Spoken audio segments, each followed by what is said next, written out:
150 કરોડ વૃક્ષો વાવવાનું લક્ષ્ય એ પૃથ્વીને હરિયાળી અને સમૃદ્ધ બનાવવાનું સદ્ભાવના વૃદ્ધાશ્રમનું એક પવિત્ર અને વિશ્વવ્યાપી સ્વપ્ન છે. આ માત્ર આંકડો નથી, પણ માનવજાત માટે પરમ સુખ, શુદ્ધ હવા અને સ્વાસ્થ્યપ્રદ જીવનની ગેરંટી છે.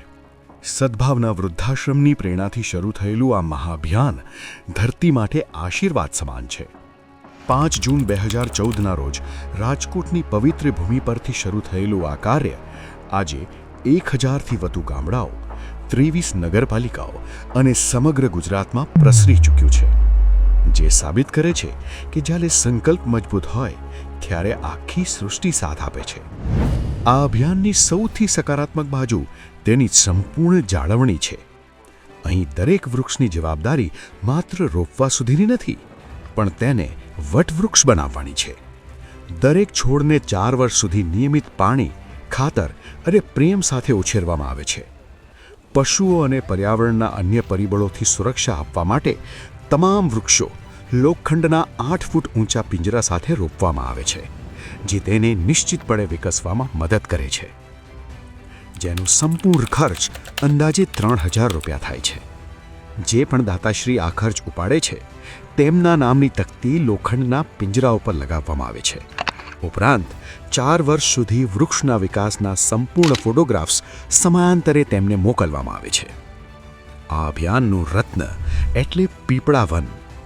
ભારતનું પ્રથમ પીપળા વન નિર્માણ કરીને સદ્ભાવના વૃદ્ધાશ્રમે કુદરતી આરોગ્યધામ ઊભું કર્યું છે.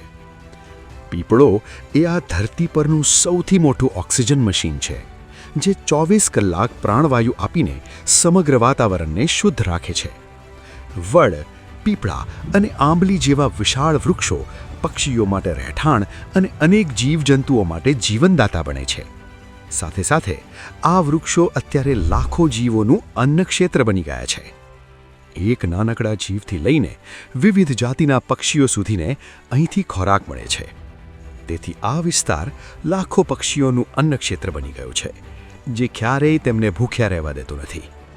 વૈજ્ઞાનિક પદ્ધતિ અને જાપાનની મિયાવાકી પદ્ધતિથી તૈયાર થયેલા 200થી વધુ ઘન વન આજે પૃથ્વીના તાપમાનને ઘટાડવામાં અને જમીનની ફળદ્રુપતા વધારવામાં અણમોલ યોગદાન આપી રહ્યા છે.